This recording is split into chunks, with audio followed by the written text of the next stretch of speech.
सुर म्यूजिक से गाना आइल बा ननकी नथुनिया रे। अरविंद अकेला, कल्लू जी और शिल्पी राज जी ये गाना के गैले बड़ी।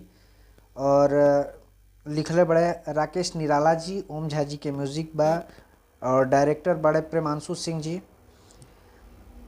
अक्सर देखा जाता कि जौन लोकगीत बा काफ़ी बजता और पहले से कम ही बजता। पहले तो और ज़्यादा बजत रहला, आज के डेट में कम बजता। कारण ई बा कि टाइमिंग के थोड़ा सा होच पुछ हो गइल बा।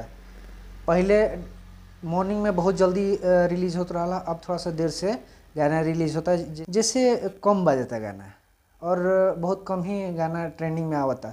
हालांकि बहुत अच्छा गाना आवता, बाकी ट्रेंडिंग में नहीं आवत काहे कि टाइमिंग के थोड़ा सा लोचा बा। हाँ, ई एक गाना आइल बाटे जौन कि मेरे जीवन साथी फिल्म के गाना है ननकी नथुनिया रे। बहुत ही सुंदर गाना बा, जाके सुर म्यूजिक पे एक बार गाना के सुनी, बहुत ही ज़बरदस्त सॉन्ग बा। तो ये एगो अपडेट रहल है, आप लोग के कैसन लागल कमेंट बॉक्स में खुलल बा, कमेंट करके ज़रूर बताई।